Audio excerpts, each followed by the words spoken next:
마태복음 11장 20절에서 30절 말씀입니다. 말씀을 함께 읽도록 하겠습니다. 예수께서 권능을 가장 많이 행하신 고을들이 회개하지 아니하므로 그때에 책망하시되 화있을진저 고라시나 화있을진저 베세다야 너희에게 행한 모든 권능을 두로와 시돈에서 행하였더라면 그들이 벌써 베옷을 입고 제에 앉아 회개하였으리라. 내가 너희에게 이르노니 심판날에 두로와 시돈이 너희보다 견디기 쉬우리라. 가버나움아 내가 하늘에까지 높아지겠느냐 음부에까지 낮아지리라. 네게 행한 모든 권능을 소돔에서 행하였더라면 그 성이 오늘까지 있었으리라. 내가 너희에게 이르노니 심판날에 소돔 땅이 너보다 견디기 쉬우리라 하시니라. 그때 예수께서 대답하여 이르시되 천지의 주제이신 아버지여 이것을 지혜롭고 슬기 있는 자들에게는 숨기시고 어린아이들에게는 나타내심을 감사하나이다. 옳소이다. 이렇게 된 것이 아버지의 뜻이니이다. 내 아버지께서 모든 것을 내게 주셨으니 아버지 외에는 아들을 아는 자가 없고 아들과 또 아들의 소원대로 계시를 받는 자 외에는 아버지를 아는 자가 없느니라. 수고하고 무거운 짐진 자들아 다 내게로 오라. 내가 너희를 쉬게 하리라. 나는 마음이 온유하고 겸손하니 나의 멍에를 메고 내게 배우라. 그리하면 너희 마음이 쉼을 얻으리니 이는 내 멍에는 쉽고 내 짐은 가벼움이라 하시니라. 아멘. 오늘 성경 본문 말씀을 근거로 가치 있는 삶을 친절한 하나님과 동행하여 즐겁게 살자라는 제목으로 하나님의 말씀을 증거하도록 하겠습니다. 인생 가운데 가치 있는 삶이 있죠. 많은 시행착오를 통해서 보다 가치 있는 삶을 선택하게 됩니다. 인생을 풍성하게 살아본 사람, 거기에는 희로애락이 있거든요. 기쁨도 있고 때로는 화나는 일도 있고요. 그리고 슬픔과 눈물이 있고 즐거움이 있습니다. 그리고 많은 시행착오 가운데 좌절도 있고요. 실망도 있을 수 있습니다. 반면 또 감격도 있고요. 환희도 있을 수 있는 것이죠. 근데 그러한 삶 속에서 가치 있는 삶을 우리는 발견하는 것이죠. 저희 여러분들이 꼭 복권에 당첨되는 것처럼 한 번에 가치 있는 삶을 발견하려고 하지 않으시기를 예수님의 이름으로 축원합니다. 근데 이러한 가치 있는 삶은요, 쉽지가 않아요. 어렵습니다. 그때 친절한 하나님과 동행하여서 즐겁게 사시기를 예수님의 이름으로 축원합니다. 오늘은 참으로 좋은 날입니다. 십자가가 있었던 날들이 지나간 시간에 있었겠죠. 십자가는 죽음을 두려워하지 않는 가치가 있을 때 가능한 것이죠. 십자가는 수고라고 할 수가 있어요. 수고. 이 세상의 모든 사람들이 수고하고 살잖아요. 근데 인생 가운데 수고가 없는 삶은 없겠죠. 다만 그 수고가 헛수고로 끝날런지 아니면 그 수고가 아름다운 수고로 열매 맺을지 궁금할 뿐입니다. 모든 사람이 수고하고 있어요. 근데 그 수고가 헛수고가 되느냐? 인생의 마지막 날 헛수고가 되느냐? 인생의 마지막 날 그 수고가 하나님께서 아름다웠다 이야기하는 그 생명의 열매를 맺을지는 하나님만 아시고 또 저희 여러분들의 인생의 마지막 날 하나님 아버지 제가 수고했지만 헛살지는 않았네요 라는 그러한 자족감이 그러한 자기 자신을 향한 소중한 고백이 있으시기를 예수님으로 축원합니다. 근데 그 마지막 날이 바로 오늘이라는 것이죠. 그 마지막 날은 저 멀리 있는 것이 아니라 그날이나 오늘이나 같은 날이라고 성경은 이야기하고 있는 것입니다. 인생의 마지막 날의 그 마음이 오늘의 마음이라고 한다면 저희 여러분들은 부활의 날을 살아가는 것이요. 저희 여러분들은 가장 소중한 날을 살아가고 있는 것입니다. 9년 만에 교회 김장을 지난주에 하였습니다.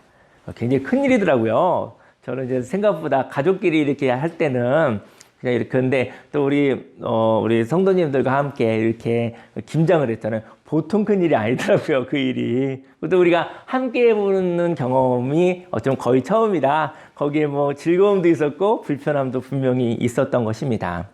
김장을 위하여 한 주 전에는 준비를 해야 되더라고요. 근데 마음으로는 저희는 한 달 반 전에 준비를 했어요. 마음으로 걱정, 근심, 염려, 두려움 또 여러 가지 필요함 이런 거에 대해서 신경을 쓰는 일들이 있었던 것이죠. 또 김장이 끝나고 나면 다 끝나고 줄 알았더니 한 주간 청소를 해야 되는 거더라고요. 한 주간 청소를. 저는 목회를 하면서 살림이 드는 것 같아요. 이 고춧가루가요, 막 어디에 달라붙어 있더라고요. 근데 이게 곧바로 하지 않으면 잘 지지 않는 거더라고요. 그래서 지난 주간에 보니까 고춧가루 어디 구석구석에 묻어 있는데 그걸 닦아내기가 쉽지는 않더라고요. 그래서 제가 열심히 했는데 살림이 는다 생각이 들었고요. 고춧가루는 참 비싸고 소중한 거지만 이게 애물단지일 가능성이 있구나라는 것도 알게 되었습니다. 체험이 있기 때문에 알 수 있는 이 이야기가 될 수 있겠죠. 저와 여러분들의 삶 속에 많은 일들이 벌어집니다. 많은 일들이 벌어지는데 또 이제는 저희가 이제 김장을 하고 난 다음에 숙성을 시키잖아요. 그리고 난 다음에 보니까 이게 이제 비닐에다가 담았잖아요. 근데 이걸 잘 나누어 되려면 또 통을 사야 되는 거예요. 근데 그 통을 맞는 걸 또 사러 다니는 것도 일이더라고요. 그리고 또 김치 냉장고에 맞는 통을, 규격에 맞는 통이 이제는 없어서 그거에 맞는 것을 또 재는 것도 일이더라고요. 보니까는 김장 끝난 다음에 일이 엄청 많더라고요.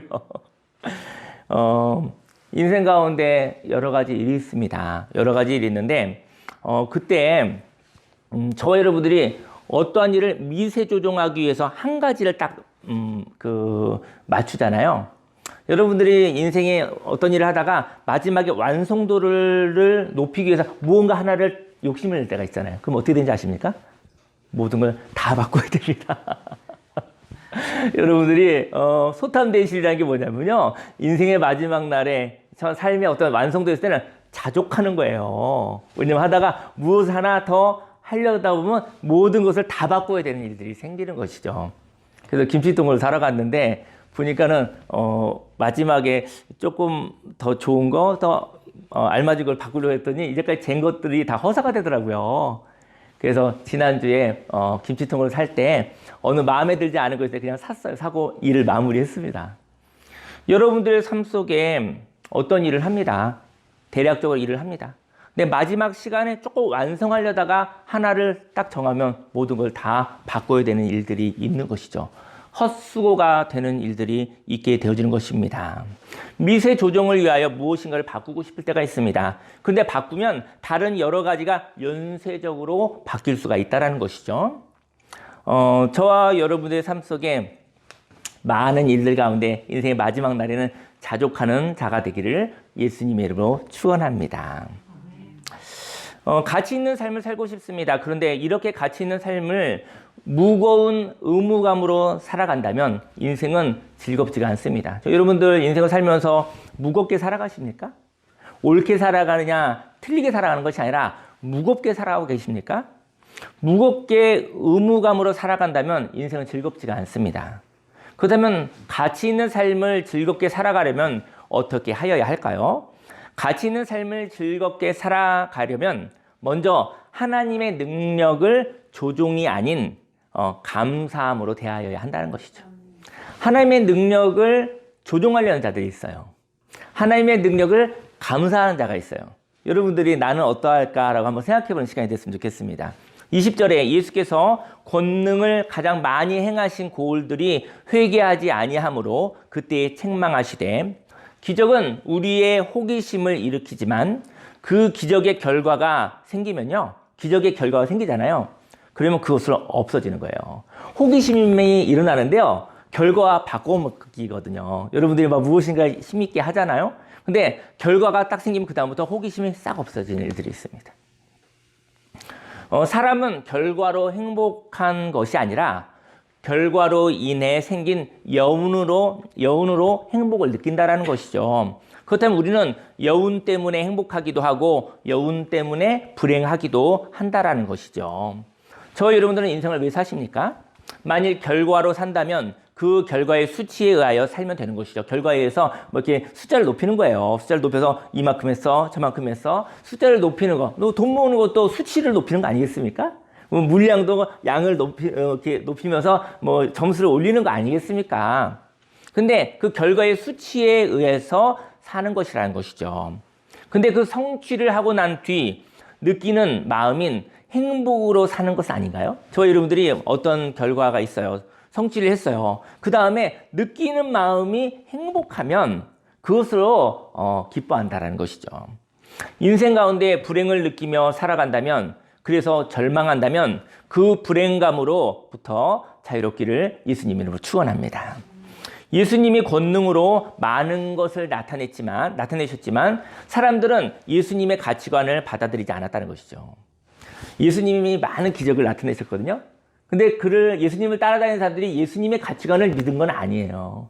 예수님의 기적, 스타처럼, 어떤 영웅처럼 예수님이 하는 기적을 따라다니는 그런 구경꾼들이었던 거죠.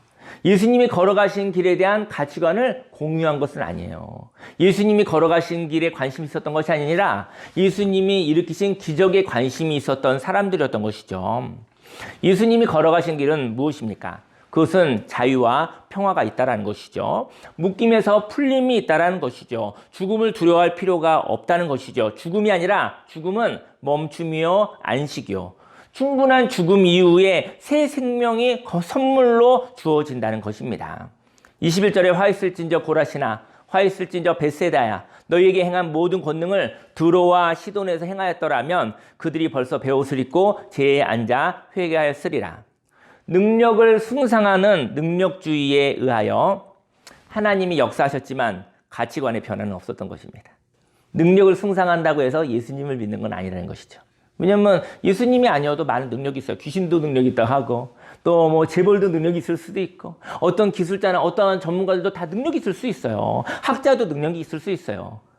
근데 능력을 숭상하는 것이 예수님을 믿는 것은 아니다. 예수님을 믿고 능력이 있을 수는 있으나 능력을 숭상한다고 해서 예수님을 믿는 것은 아니다라는 것을 이야기하고 싶습니다. 그래서 하나님을 모르는 두로와 시돈에게 권능을 나타내었다면 그들은 회개하였을 것이라고 말합니다. 하나님을 도구로 사용하는 사람들이 있어요. 하나님을 도깨비방망이로 생각하는 사람이 있다는 것이죠. 하나님을 도구로 사용하여 즉 자신이 하나님이 되는 거예요. 즉 자신이 하나님이 되어 하나님을 종부리려고 했던 고라신과 벳세다여 너희는 화가 있다, 애통하다라고 말하셨다는 것이죠. 왜냐하면 하나님을 너희의 손으로 다루려고 하였으니 하나님을 조종하는 자신이 하나님이 되는 것이죠. 저희 여러분들 하나님을 조종하고 싶은 마음이 혹시 있으십니까? 저희 여러분들 욕심을 채워달라고 지니와 같이 도깨비 방망이 같이 하나님을 그렇게 하나님을 도구로 능력 있는 도구로 만약에 바라본다 한다면 그건 기복신앙이나 그런 점쟁이들이나 굿하는 것이 별로 틀림이 없다라는 것이죠. 그렇게 하나님을 조종하는 사람이 그 사람이 하나님보다 큰 거 아니에요. 하나님을 조종하는 사람이 하나님인 거예요. 그래서 그는 하나님은 더 이상 그들에게 하나님이 될 수 없다라는 것이죠. 그래서 하나님의 뜻으로 살아가는 가치관의 변화는 없는 것입니다. 그러나 두로와 시돈은 감히 하나님을 이용하려고 하지 않았다는 것이죠. 두로와 시돈은 하나님을 모르는 사람들로 성경을 이야기를 하고 있는데요. 그들은 하나님을 이용하려고 하지는 않았다는 것이죠. 그들은 능력으로 살아보았습니다. 저 여러분들이 혹시 이제는 하나님 알기 전에, 저도 하나님 알기 전에, 하나님을 알기 전에 능력으로도 살아보았잖아요. 하지만 능력으로 자족할 수가 없었던 것입니다. 왜냐하면 능력은요, 잠깐 있다가 없어지는 거예요. 능력이 항상 있던가요? 항상 있지 않습니다. 능력을 잠깐 체험할 수 있고 잠깐 능력을 가질 수는 있지만 그 능력이 항상 있는 것은 아닌 것입니다. 능력은 잠깐 있다가 없어지는 것이기 때문입니다. 그리고 큰 능력이 사라졌을 때요, 그 허무함은 너무나 큰 것이었습니다. 인생의 전반전 과거에 많은 것을 얻었던 사람들이 오늘 너무나 괴로운 거예요. 그 빈자리가 너무나 가슴이 아픈 거예요. 목마름이 있었고 목마름 이후 해갈이 있었지만 그 생수를 자신의 능력으로 항상 구할 수 없다는 절망과 불안으로 살아가는 것이죠. 그래서 때로는 연예인들이나 어떤 것을 이렇게 많이 성취해 본 사람들이 그것을 잊지 못해서 또 마약도 하고 어떤 그런 일들이 있잖아요. 자족이 없기 때문인 것이죠. 하나님의 능력이 목마른 자들을 향한 구원을 갈망하는 자들을 향한 선물이라고 하나님의 능력이 목마른 자들을 향하여 구원을 갈망하는 자들을 향한 선물이라고 보는 사람이 있습니다. 하나님의 능력을 하나님의 선물이라고 보는 사람이 있다면 그들은 능력을 은혜로 보아 가치관의 변화가 일어나는 것이죠. 저 여러분들에게 이제 능력이 있습니다. 근데 그 능력을 하나님의 선물로, 하나님의 은혜로 볼 수 있다고 한다면 가치관의 변화가 일어날 수 있다는 것입니다. 능력을 내가 다루었다고 생각하는 사람에게 능력을 하나님이 선물로 주셨다는 마음으로 바뀐다면 진정한 회개를 이루는 것입니다. 22절에 내가 너희에게 이르노니 심판날에 두로와 시돈이 너희보다 견디기 쉬우리라. 가버나움아 내가 하늘에까지 높아지겠느냐 음부에까지 낮아지리라. 내게 행한 모든 권능을 소돔에서 행하였더라면 그 성이 오늘까지 있었으리라. 소돔성은 이제 없어졌잖아요. 근데 만약에 거기에 하나님의 능력을 나타냈다고 한다면 소돔이 지금도 존재하지 않을까? 이렇게 얘기를 했던 거예요. 높아진다는 것은 하나님으로 만족하지 않는 것을 의미합니다. 높아진다는 것은 하나님의 권능을 보고 더 요구하는 것입니다. 하지만 바닥을 친 것은 되게 힘든 거잖아요. 바닥을 친 사람은 밑이 빠지지 않는 것입니다. 그 사람은 자족할 수 있는 사람입니다. 그는 하나님과 함께 일어나는 일들이 있는 것이죠. 바닥을 치는 것을 기뻐하시기를 예수님의 이름으로 축원합니다. 24절에 내가 너에게 이르노니 심판날에 소돔 땅이 너보다 견디기 쉬우리라 하시니라. 가치 있는 삶을 즐거움으로 살아가려면 두 번째로 다음으로 성취로 살아가는 것이 아닌 감격으로 살아가야 합니다. 여러분들 감격이 있으신가요? 이게 여유가 없으면 감격이 있을 수 없어요. 혹시 감격을 잃어버렸다고 한다면 감격을 회복하시기를 예수님을 축원합니다. 25절에 그때 예수께서 대답하여 이르시되 천지의 주제이신 아버지여 이것을 지혜롭고 슬기 있는 자들에게는 숨기시고 어린아이들에게는 나타내심을 감사하나이다. 지혜롭고 슬기로운 자들은요, 서기관과 바리새인들, 종교 지도자들, 그 시대에 있어서 어떤 기득권자들, 그들을 의미하거든요. 이들은 생각으로만 사는 사람들이었어요. 생각으로. 저희 여러분들이 어떤 인생을 작품을 만들어요. 전 예를 들어서 이제 미술 작품, 아마 그림을 그렸다고 얘기할까요? 미술 작품을 그렸어요. 미술 그림을 잘 그리고 난 다음에 그 사람이 이렇게 얘기하는 거죠. 그림을 싹 그리고 난 다음에 통과. 그림 하나 또 그린 다음에 또 통과. 이렇게 사는 사람들이 생각으로 사는 사람들이라는 것이죠. 그들에겐 감격이 없습니다. 그림을 왜 그릴까요? 아니면 뭐 조형물을 왜 만들까요? 아니면 어떤 작품을 왜 만들까요? 우리가 사는 것 자체가 인생이 다 예술 아닙니까? 정말 너무나 아름다운 예술 아닙니까? 인생이? 근데 그것을 보고 통과. 이렇게 하는 것이죠. 근데 저희 여러분들 인생을 보면서 감격하지 않는 거예요. 화가가 그림을 그려놓고 그냥 그림 그리는 일만 하고 팔아먹는 데만 관심이 있다고 한다면 뭐 판다고 해서 그게 잘 팔리겠습니까? 헐값이죠, 사실은. 근데 자기 자신이 그린 그림을 보고 자기 자신이 만든 작품을 보고 음미할 줄 알아야 되죠. 거기서 감흥이 있어야 되죠. 그것으로 더 즐거워야 되는 것이죠. 저와 여러분의 인생을 살아가는데 저와 여러분의 인생은 예술 작품과도 같습니다. 근데 자기 자신의 인생을 바라보면서 음미할 줄 알아야 되죠. 즐거워할 줄 아시기를 예수님을 축원합니다. 지혜롭고 슬기로운 자는요, 능력을 다룰 수 있다고 생각하는 사람들인데요. 그들은 감격이 없습니다. 그들은 오늘의 능력을 보며 그 능력으로 더 큰 능력을 위한 준비를 한다는 것이죠. 그러니까 저희 여러분들이 오늘요, 더 큰 능력을, 미래를 위해서 막 준비하는 것이죠. 오늘은 없는 것이죠. 그는 머물지 않습니다. 그는 더 밑빠진 웅덩이와 같아요. 쑥 빠지고 그의 욕심과 그의 욕구는 끝이 없는 것이죠. 그들은 머물지 않습니다. 그들은 감사하지 않습니다. 머무는 것은요, 어떻게 보면 자랑하는 것과도 같아요.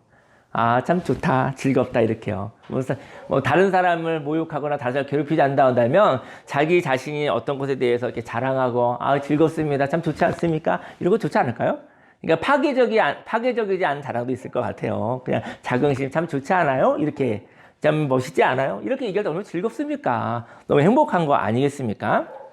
머무는 것은 행복한 자랑, 또 머무는 것은 그 감흥을 나누는 것입니다. 유튜브 영상을 보면 유튜브를 올리잖아요. 100만 뷰도 보고 1000만 명도 보잖아요. 왜 봅니까 그거? 똑같은 거 왜 봅니까?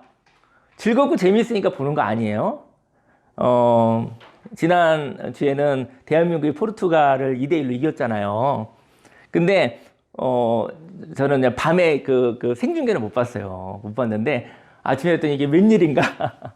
근데 계속 보게 되더라고요. 계속 보게 되더라고요. 야, 기가 막히다. 어떻게 저렇게 했지? 계속 보게 되더라고요. 마지막 결승골을 계속 보아도 그 감동이 계속 올라오더라고요. 똑같은 것을 보아도 참 좋더라고요. 저희 여러분들 인생이 뭐 그 축구 경기에 그 골만 못 하겠습니까? 그 시간은 대한민국이 어둡고 혼란스럽고 마음이 힘들었는데 대한민국에 있는 모든 사람을 다 감격이 가게 다 즐겁게 한 놀라운 생명의 에너지였죠. 사실은 여러분들의 인생을 바라보며 하나님의 바라보심이 그렇다는 것이죠. 저희 여러분들의 인생을 바라보며 즐거워하시기를 예수님의 이름으로 축원합니다. 어린아이들은요, 오늘에 집중합니다. 어린아이들은 감정을 이야기합니다. 어린아이들은 자유가 있습니다. 자유가 있는 사람은 감정이 있다는 것이죠. 그리고 감격이 있다는 것입니다. 그리고 어리광도 있을 수 있어요. 근데 어리광을 미숙하게 바라보는 사회에서 우리 어린아이처럼 살기가 힘든 거예요. 너무 어렸었을 때 너무 어른이 돼버린 거예요. 그래서 감격이 없는 거예요. 감정이 없는 것입니다. 예전에 1996년이었나 잘 모르겠어요. 예루살렘에 한번 가본 적이 있었거든요. JC 2000이라고 어떤 여의도 순복음교회 어떤 행사가 있어가지고 청년회 때 한번 갔었던 기억이 나는데 갔었는데 예수님이 걸어간 일종의 반쪽짜리 성지순례였어요. 갔는데 뭐 성경에 있는 예수님이 걸어가신 그 길들이 막 봤거든요. 뭐 갈릴리도 보고 그 뭡니까 어쨌든 예수님이 성경에 있었던 얘기를 보는데 좀 굉장히 감동적이더라고요. 굉장히 여기가 예수님이 2000년 전에 있었던 곳이구나, 이런 일이 있었구나, 뭐 이렇게, 물론 관광지화된 것도 있지만, 근데 보았는데, 그걸 이제는 그 하루 어떤 투어를 하고 난 다음에 저녁에 이렇게, 옹기종기 앉아서 이야기를 나누는 시간이 있었어요. 근데 그때 어떤 분이 오늘 있었던 이야기를 한번 이야기를 나누고 싶다 하더라고요. 그래서 얘기했는데, 오늘 제가 깨달은 바 있어가지고 얘기를 조금 했어요. 얘기하다 보면 은혜가 좀 많으면 이게 할 얘기가 많으면 좀 얘기가 길어지잖아요. 근데 중요한 사실은 이야기하는데 그쪽에 있던 어떤 분이 그러더라고요. 아니 그만하세요 이제 그러더라고요. 이제 좀 그만하세요 그러더라고요. 그래서 되게 놀랐어요. 왜 놀랐나 했더니 그분이 오늘 이야기를 해보는 것은 이거는 형식적인 멘트였더라고 보니까 그분의 생각에는 몇 분 안에 이걸 딱 끝내고 딴 데 할 생각이 있었나 봐요. 그래서 제가 눈치 없이 그 얘기를 길게 한 거예요. 그래가지고 좀 민망했었던 시간이 좀 있었거든요. 차라리 그분이 이렇게 얘기했으면 좋겠어요. 한 1분씩만 얘기하시고 1분 시간 잘 맞추거든요. 제가 무슨 얘기를 하고 싶으냐면요. 저와 여러분들이 오늘을 살아가고 있지만 몸은 여기 있지만 내 마음이 저기가 있다고 한다면 여기를 누릴 수가 없습니다. 그래서 여러분들이 오늘과 그리고 이 자리와 이 시간을 존재하시기를 누리시기를 예수님의 이름으로 축원합니다. 인생의 위험한 것은 내가 힘이 있다고 생각할 때입니다. 힘이 있는 거죠. 근데 내가 힘이 있다고 생각할 때 위험하다는 것이죠. 그때 나는 하나님이 되는 것입니다. 하나님이 아니면서 하나님이 되는 것은 저주와 같은 것입니다. 26절에 올소이다. 이렇게 된 것은 아버지의 뜻이니이다. 어린아이들은요, 혼자 하지 않습니다. 어린아이들은 완벽주의를 가지지 않습니다. 어린아이들은 함께 하는 놀이를 한다는 것이죠. 27절에 내 아버지께서 모든 것을 내게 주셨으니 아버지 외에는 아들을 아는 자가 없고 아들과 또 아들의 소원대로 계시를 받는 자 외에는 아버지를 아는 자가 없느니라. 하나님 아버지가 하나님의 아들이신 예수님을 알죠. 우리 예수님이 하나님 아버지를 알죠. 근데 저와 여러분들은 아들의 소원대로 계시를 받는 자가 되기를 예수님을 축원합니다. 그래서 하나님의 성령으로 말미암아 예수님을 통해서 성령님을 통해서 그 소원대로 계시를 받는 자가 되어서 하나님 아버지를 아는 자가 되기를 예수님의 이름으로 축원합니다. 하나님의 비밀을 아는 자, 깨달음을 아는 자들이 아버지를 아는 것이죠. 세 번째로 가치 있는 삶을 즐겁게 살려면 마지막으로 하나님과 멍에를 함께 메어야 합니다. 이 이야기를 나누고 또 이야기를 마칠까 합니다. 28절에 수고하고 무거운 짐진 자들아 다 내게로 오라 내가 너희를 쉬게 하리라. 인생에는 수고가 있습니다. 근데 그 수고로움이 너무나 무거울 때가 있습니다. 그 무거움은 수고가 헛수고가 될까봐 전전긍긍하는 사람인 것이죠. 저희도 열심히 살았는데 헛수고되면 어떡하지? 이런 괴로움이 사람을 무겁게 한다는 것이죠. 그래서 무거운 짐을 지는 사람처럼 괴로운 것입니다.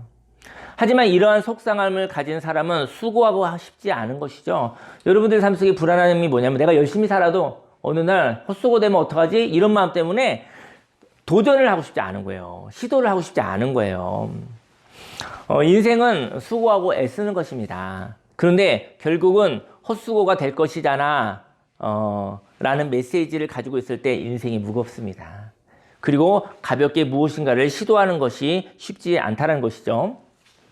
29절에 나는 마음이 온유하고 겸손하니 나의 멍에를 메고 내게 배우라 그리하면 너희 마음이 쉼을 얻으리니. 사람은 짐을 지며 살아갑니다. 그런데 그 짐이 너무 무거운 것은 그 짐을 향하여 혈기가 나기 때문이에요. 그리고 그 짐이 짐 같으나 만약에 하나님이 주신 비전이라고 생각한다면 그 짐은 더 이상 짐이 아니라는 것이죠. 저 여러분들이 이렇게 짐을 지고 가는 것 같아요. 근데 그것이 하나님이 주신 비전이라고 한다면 그것은 짐 같으나 짐은 아니라는 것이죠. 만일 저와 여러분들이 인생을 살면서 짐을 지고 있다면 예수님께 온유함과 겸손함을 배워야 합니다. 그래야 마음이 쉼이 있다는 것이죠. 짐 지고 일하는 것은 인생이 그래요. 근데 뭐가 힘든 것이냐면요. 그 짐을 들 힘이 없다라는 거예요. 거기에 쉼이 없다라는 거예요. 쉼 가운데 충전이 있고 하나님의 공급하신 힘이 있다 한다면 사실은 일거리나 짐은 들고 힘있게 일하면 되는 것이죠. 마음의 쉼이 있기를 예수님으로 축원합니다.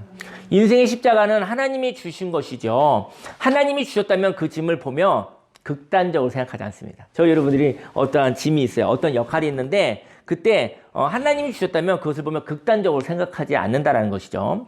극단적으로 생각한다는 것은 힘이 붙인다라는 거예요. 만약 짐을 혼자서 지게 된다면 화가 날 수밖에 없지요.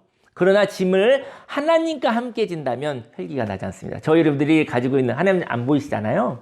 하나님을 느낄 수는 있지만 눈으로 보이지 않잖아요. 왜냐하면 하나님은 고정할 수 없어서 그래요. 하나님은 고정되지 않아서 안 보이는 거예요. 하나님은 함께 하십니다. 그런데 저와 여러분들이 그 짐을 하나님과 함께 진다면요. 그럼 혈기가 나겠습니까? 그 짐은 바로 나의 짐이 아니라 하나님의 짐이었던 거예요. 그래서 하나님과 함께 그 짐을 하나님과 이렇게 마주보고 짐을 든다면 어떤 짐이 있잖아요. 그걸 하나님과 마주보고 같이 든다고 생각해 보십시오. 그럼 거기에 즐거움이 있지 않겠습니까? 저 여러분들이 혼자 있는 것 같으나 하나님이 마주보며 함께 들어주시는 것이죠. 저 여러분이 동참하고 있는 것입니다. 음악을 틀어주세요. 30절에 이는 내 멍에는 쉽고 내 짐은 가벼움이라 하시니라. 멍에란 두 마리의 짐승이 함께 밭을 가를 때 이게 멍에 함께 두 마리 짐승이 밭을 갈 때 짐수레를 끌도록 하기 위해 나무로 만든 무거운 틀을 의미해요.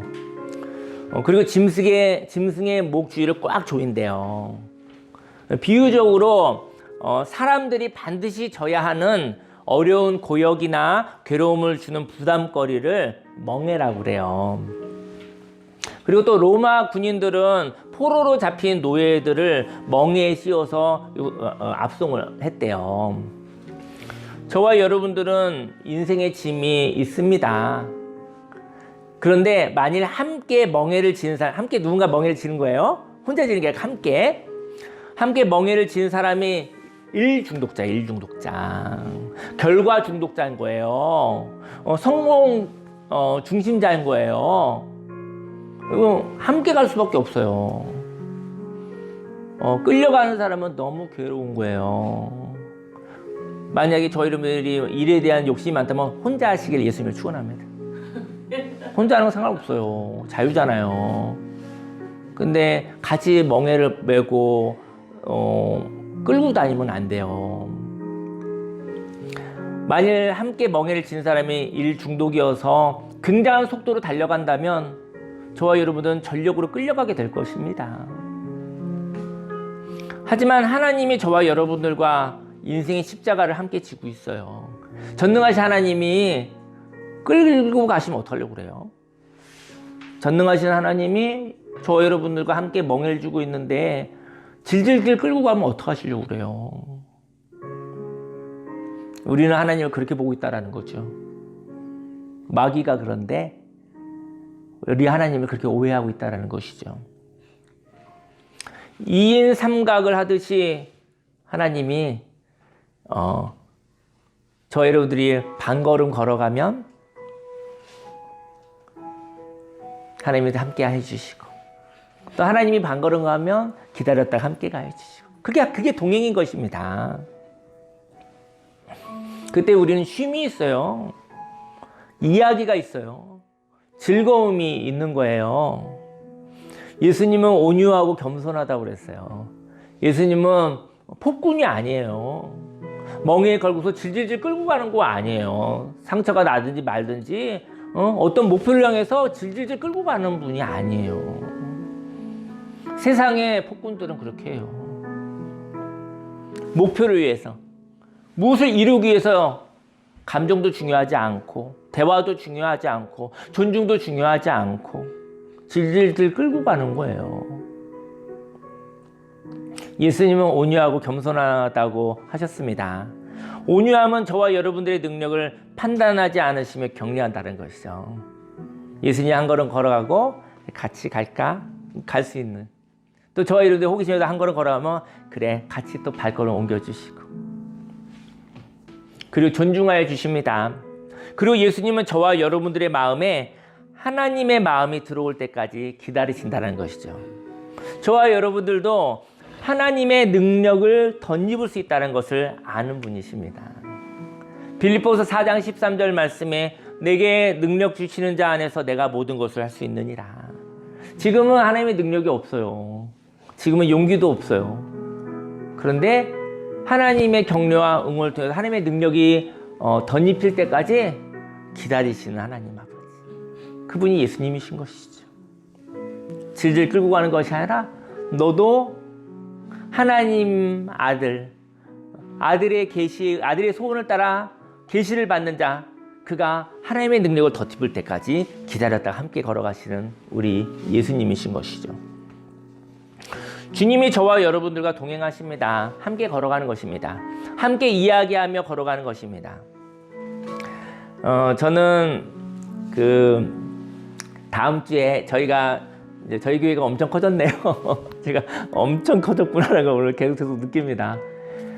옛날에 저희 교회 9년 전에 교회가 세워지고 난 다음에 저희 가족 플러스 한두 분 이렇게 저희와 함께 있었던 할아버지가 한 분 계셨는데 어제 이제는 결혼식을 같이 갔다 왔거든요. 어디 갔다 올 때가 있어서 그랬는데 그분이 저희 교회를 5, 6년, 6, 7년 이런 자리를 이렇게 지켜주셨었어요.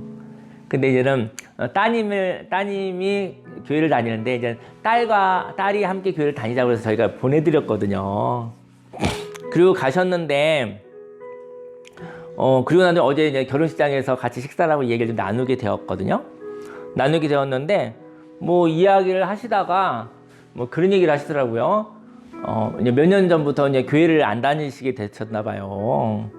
그래서 제가 이렇게 있다가 제가 물어봤어요. 차를 한잔 하면서 무슨 일이 있으셨어요? 이렇게 물어봤어요. 그랬더니 어떤 큰 교회를 잠깐 다녔었는데 거기서 이제 아마 세례를 받으시고 그러고 있었는데 이제 집사 직분을 이제 세운다고 그러셨나 봐요. 근데 그분이 이제 80이 넘으신 분이셔서 근데 본인은 나는 집사 직분을 받지 않겠다 이렇게 했는데 어떻게 강권에서 받게 되셨나 봐요.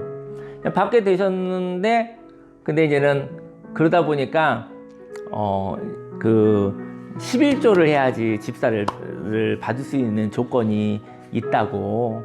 그래서 못 받게 된 거예요. 근데 이 어르신이 너무 창피했던 거야. 너무 창피했던 거야. 내가 받겠다고 한 것도 아닌데 이렇게 됐는데 마지막에 뭐 이렇게 어그러지고 나니까 그냥 창피하셨나 봐. 그래서 마음이 속상하셨나 보더라고요. 그래서 교회를 안 다니시게 됐었더라고요. 저는 이런 생각을 해봅니다.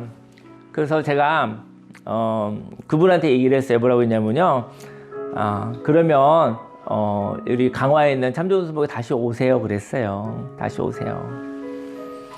근데 이런 얘기를 하시더라고요. 교회 가면 힘들어. 교회 가면 한 번 가면 끊을 수가 없어.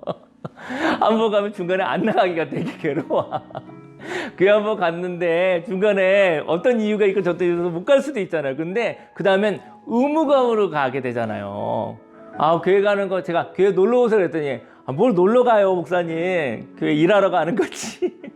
한 번 가면 중간에 못 끊어. 그리고 중간에 곤란해 그러시더라고요.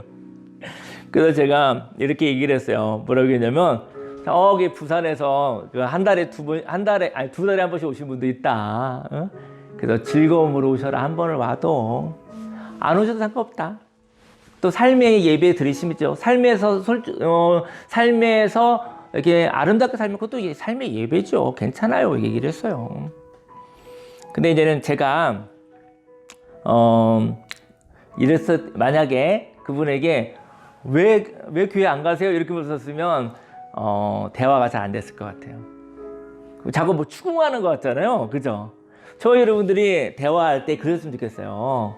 왜 그러세요? 이러지 않았으면 좋겠어요. 그럼 뭔가 얘기해야 될 것 같잖아. 뭔가 취조받는 것 같잖아. 그렇게 하지 마시고 요즘 어떻게 지내세요? 물어봤으면 좋겠어요. 당신의 삶이 궁금합니다. 당신이 요즘에 어떻게 사는지 궁금합니다. 당신 실적을 얼마나 내고 있어? 이러지 마시고. 그러면 사람과 사이의 관계가 경직되는 것이죠. 우리 함께 기도하기 원합니다. 하나님께서 예수님 통해서 말씀하십니다. 온유와 겸손을 배우라.